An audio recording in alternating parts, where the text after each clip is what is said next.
And I'm Chad. And we are from Science in Action at Johns Hopkins School of Medicine. We're a group that strives to bring science to Baltimore elementary schools through a series of fun science activities. And we're going to be doing one with you here today called aluminum foil boats. The science term that we are talking about today in our experiment with the aluminum foil boats is called buoyancy. And buoyancy is the upward force that water exerts on an object. In this case, today, it's going to be our boat, compared to the downward force that our boat exerts on the water, caused by gravity. And so what happens is when the downward force of gravity is greater than the upward force of the water, our object is going to sink. However, if the upward force of the water is greater than the downward force of gravity, our object is going to float.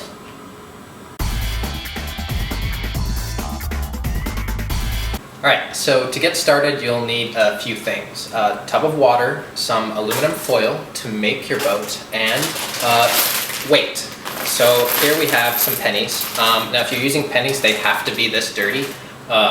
No, just kidding, they don't. But it can be anything. It can be marbles, it can be Lego bricks, whatever you choose. So just something to weigh your boat down to compare the different styles of boat to see which one might float better.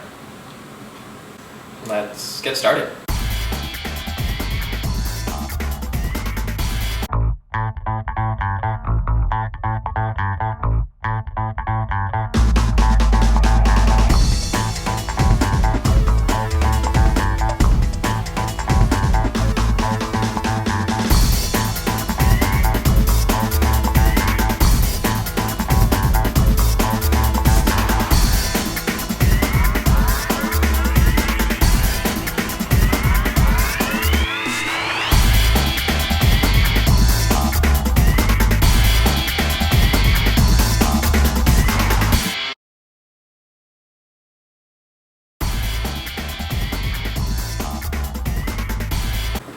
Alright, now that we've built our boats, the next thing we need to do for our experiment is make a hypothesis. And what a hypothesis is basically an educated guess about what you think is going to happen when you do your experiment.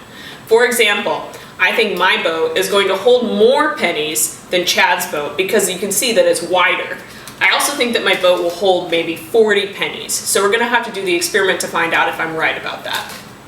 Yeah, and I guess I made this type of like a canoe style boat.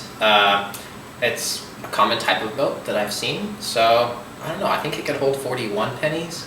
But yeah, let's find out if it can actually hold more pennies than this type of like barge style flat bottom boat.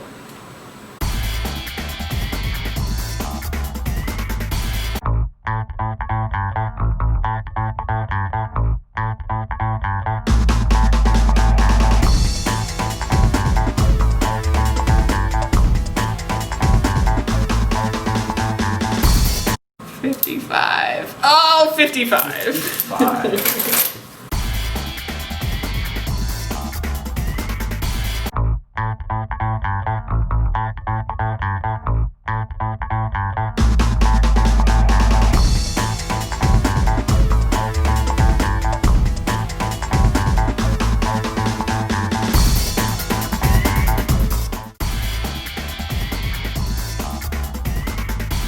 Okay, to recap our experiment, Chad and I both built aluminum foil boats and added pennies to them until they sunk. My barge-style boat held 55 pennies, whereas Chad's canoe-style boat held 38 pennies. If you remember, we both made hypotheses about what we thought would happen during our experiment. I correctly hypothesized that my boat would hold more pennies than Chad's boat, but I guessed that my boat would only hold 40 pennies, and I was wrong. My boat held 55 pennies. That means that one hypothesis I made was right, but the other one I made was wrong. Right, and I had also hypothesized that my boat would hold more pennies than Abby's boat. I was wrong in that hypothesis. However, my initial prediction was that it would hold 41 pennies. It held 38 pennies, so I was only off by 3, which isn't that far off. So my initial prediction to the final result was very close. So I think overall I win this competition.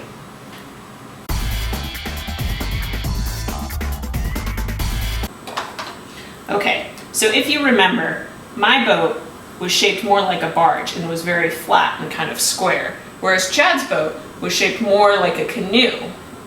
So we think about, why did my boat hold more pennies? Going back to the idea of buoyancy, buoyancy is all about the downward force of gravity compared to the upward force of water. And that's what determines whether an object floats or not. When we added pennies to my boat, the downward force was very spread out because my boat had a much greater surface area. What we call, basically, is my boat was a lot bigger on the bottom, whereas Chad's boat had a very small surface area on the bottom. Therefore, the downward force of the pennies was focused on a very small area, meaning that it easily overcame the upward force of the water and sunk his boat.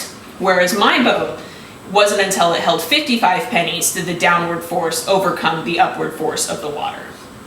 Well, I hope you guys enjoyed this aluminum foil boat experiment. This experiment uses materials that are very easy to find at home, and you can do this at home by yourself. We encourage you to try it. And once again, my name is Chad. And I'm Abigail. And we're from Johns Hopkins Science in Action. Thanks for watching. Thank you.